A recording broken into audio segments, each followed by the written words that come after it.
E a Organização dos Estados Americanos, a OEA, divulgou um relatório com alertas sobre a liberdade de expressão no Brasil. O documento analisa decisões do Supremo e também normas do Tribunal Superior Eleitoral. O dossiê foi produzido pela Relatoria Especial para a Liberdade de Expressão da Comissão Interamericana de Direitos Humanos. Um dos pontos trata das ordens judiciais para retirada de conteúdos da internet. O relatório registra alertas sobre um possível efeito inibidor na atividade jornalística diante da aplicação de sanções e multas. A relatoria avalia que a possibilidade de penalidades pode desencorajar o debate público sobre atos do Poder Judiciário. O documento analisa uma resolução do TSE que autoriza a remoção de conteúdos considerados inverídicos ou descontextualizados em até 2 horas, com multas por descumprimento. Também prevê a retirada de conteúdos idênticos e a suspensão temporária de plataformas.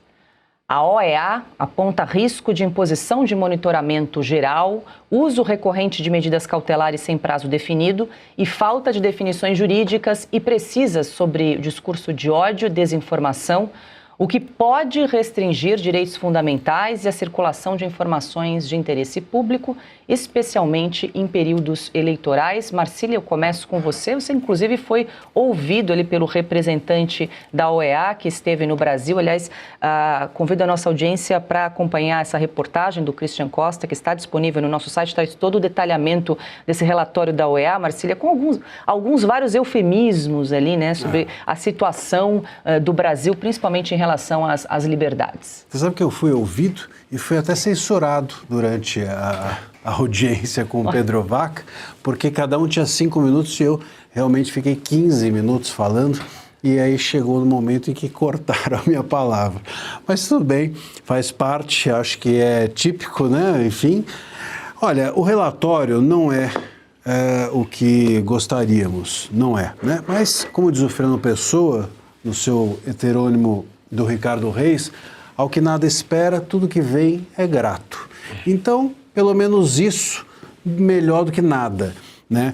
Mas ele cita realmente um excesso, discurso de ódio, a desinformação, a limitação da liberdade como algo, como regra e não como exceção, de acordo com a diretriz europeia. O Moraes aparece como protagonista, né? Ele é citado lá umas dezenas de vezes, e só que é um relatório que não acusa, que não põe os pingos nos is em relação ao que deveria, não reconhece sequer que nós estamos no Brasil num período de exceção.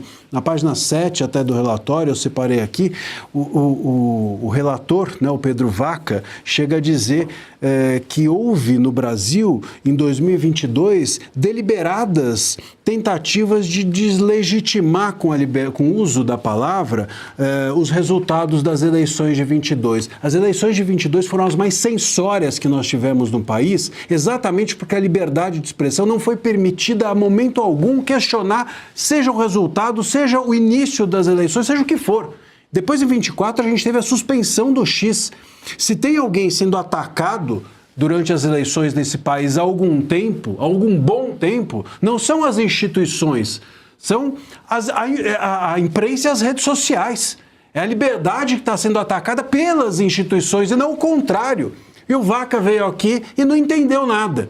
Não entendeu absolutamente nada do que estava acontecendo. Aliás, chega também a dizer nessa mesma página que, além disso, houve também uma tentativa de execução de um golpe de Estado no país. Um golpe de Estado, Vaca, que foi dado, sabe como? Com a palavra. O Bolsonaro está condenado por fazer live, fazer post de internet. Isso é golpe de Estado para a OEA? Faça-me o favor. Então, assim, se é para escrever isso, era melhor ficar quieto.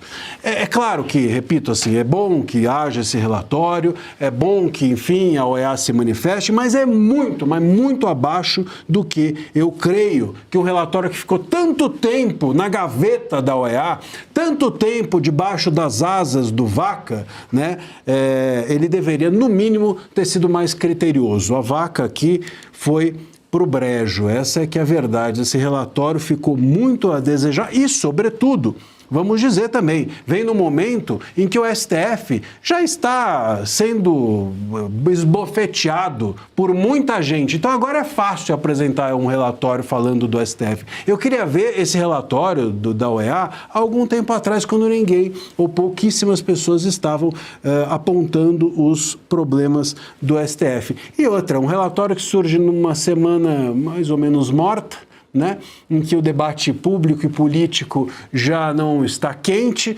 também deve merecer a nossa desconfiança. Então, em suma, é um relatório que, enfim, melhor do que nada, mas é fraco e acho até mesmo que é não só tímido, mas uma versão light. Muito light, para não achar para não ficar com eufemismos, como fica o relatório, eu acho o relatório até mesmo covarde. Cauty, sua avaliação aí desse relatório versão light, mas queria saber se você acha que é melhor do que nada, sim, mas se tem algum peso, se pode chamar a atenção aí dos tribunais internacionais ali, o que foi relatado nesse documento da OEA.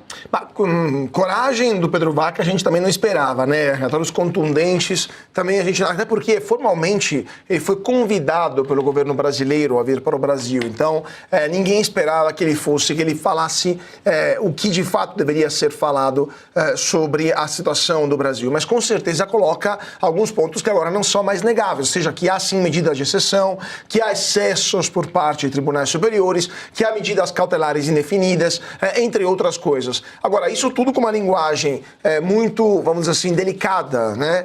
Que até é um pouco própria da diplomacia internacional e de uma organização como a OEA que depende do financiamento dos países membros. Então, até para não indispor o Brasil, que normalmente durante os governos petistas começa a postergar o pagamento das suas contribuições para entidades internacionais, lembrando que durante o governo Dilma atrasamos tanto o pagamento das contribuições para a ONU que quase fomos suspensos da Assembleia Geral, né? Não participamos mais do Conselho de Segurança, entre outras coisas. Então, até para evitar problemas eventuais, esta linguagem tão, vamos dizer assim, tão delicada e tão pouco corajosa se explica claramente, e também para evitar maiores consequências em retaliações ou também em possíveis votos contrários a instâncias que podem surgir na OEA por parte de um país tão importante como o Brasil.